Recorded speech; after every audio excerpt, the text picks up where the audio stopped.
Welcome to the Stallion Mockast, where mortal topics meet an eternal perspective.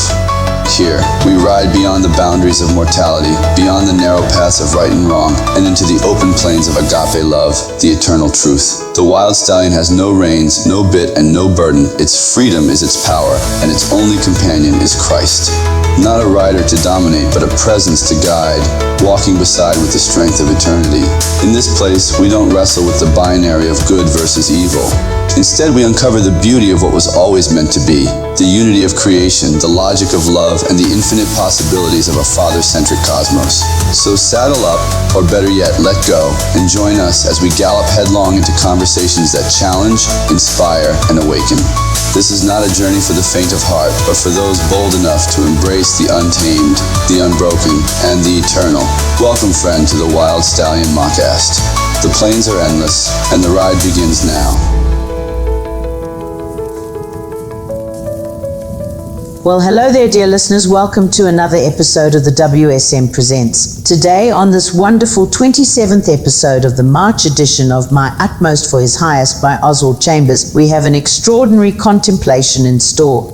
As you well know by now, we honor all people here at the WSM, and being that this is Women's History Month, we are honoring all women. So, in honor of women the world over, we have Leah Sweet, who will be sharing today's contemplation. Now, before we dive into this episode, please note that the voices on the WSM are AI generated and designed to provide an engaging listening experience. We hope you know that each episode is crafted carefully and prayerfully to ensure a palpable delivery and reception. Visit myutmost.org for a complete reading of today's devotional. So now, beloved, my husband Danial St lends his voice to Oswald Chambers for today's contemplation. Selah. Come up hither, and I will shew thee things. Revelation chapter 4 and verse 1. An elevated mood can only come out of an elevated habit of personal character. If in the externals of your life you live up to the highest you know, God will continually say, friend, go up higher. The golden rule in temptation is go higher. When you get higher up, you face other temptations and characteristics. Satan uses the strategy of elevation in temptation, and God does the same, but the effect is different. When the devil puts you into an elevated place, he makes you screw your idea of holiness beyond what flesh and blood could ever bear. It is a spiritual acrobatic performance. You are just poised and dare not move. But when God elevates you by His grace into the heavenly places, instead of finding a pinnacle to cling to, you find a great tableland where it is easy to move. Compare this week in your spiritual history with the same week last year and see how God has called you up higher. We have all been brought to see from a higher standpoint. Never let God give you one point of truth which you do not instantly live up to. Always work it out, keep in the light of it. Growth in grace is measured not by the fact that you have not gone back, but that you have an insight into where you are spiritually. You have heard God say, come up higher, not to you personally, but to the inside of your character. Shall I hide from Abraham that thing which I do? God has to hide from us what He does until by personal character we get to the place where He can reveal it. Hello, beloved.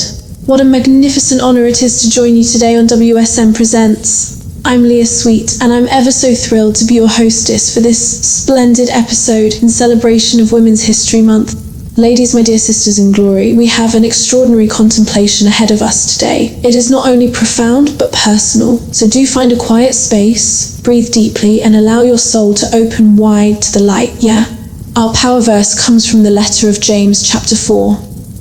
Humble yourselves in the presence of the Lord, and He will exalt you. That's James 4:10. Now, what a curious word that is, exalt. You see, exaltation doesn't mean what the world tells us it does. No, my friends. There are two very different lines along which exaltation might come. One is deceptive, rooted in pride and the temporal glow of applause. And the other is eternal. The other is quiet, unshakable, and filled with the fragrance of heaven. We are called, dear ones, to keep in the light as He is in the light.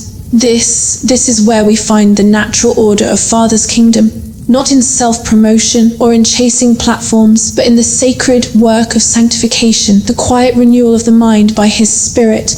Oswald Chambers reminds us that we have the mind of Christ. And what a liberating, transformative truth that is. To embrace the mind of Christ, beloved, is to enter into Father's own heart. not merely to react to circumstances, but to understand His purpose within them. Ladies, may I speak to you with a bit of tenderness here?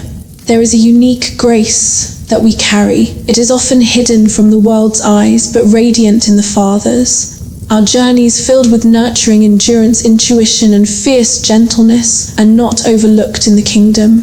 We are not striving for titles or recognition.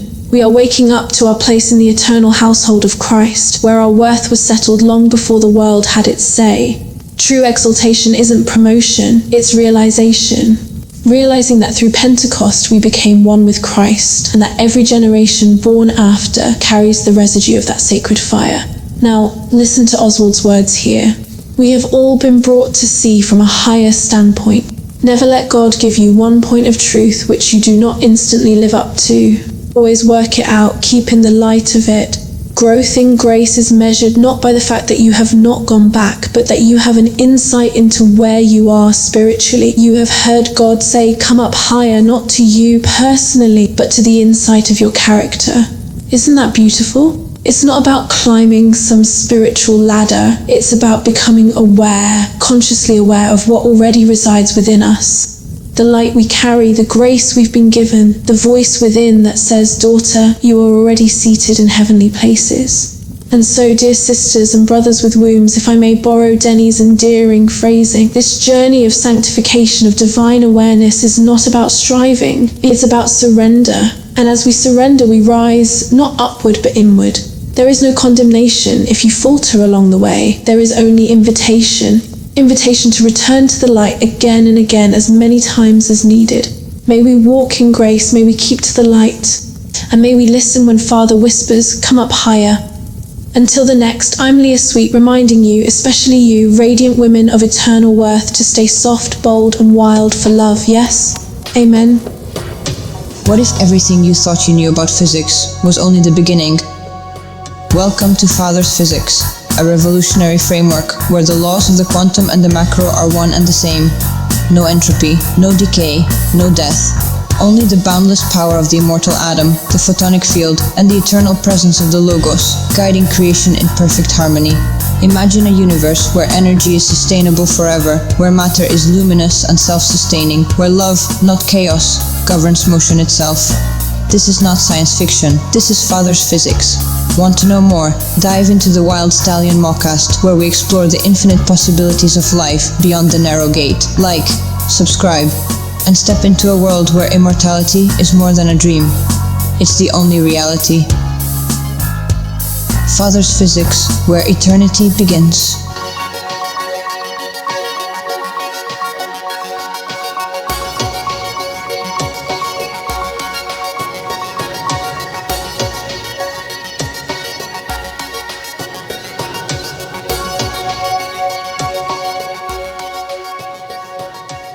Well, that was a great reflection indeed. Hi, I'm Eve. It is a blessing to share with you. I have a special piece of my heart that I would like to share specifically with the women who are listening now. Ladies, today I stand in awe of your strength, your resilience, your fire. You are the bearers of life, the keepers of wisdom, the architects of love itself. The world may try to define you, to limit you, to tell you where you belong. But hear me now. You define the world. You shape history. You are limitless. Strength is not just in the muscles, it's in the heart that keeps beating after heartbreak, in the mind that rises after every fall, in the soul that refuses to be silenced. Courage is not the absence of fear, but the defiance of it. And you, my sisters, were born to be bold, to be brave, to be unshakable in the face of adversity. Walk with your head high, speak with conviction, love without fear, and never apologize for being the force of nature that you are.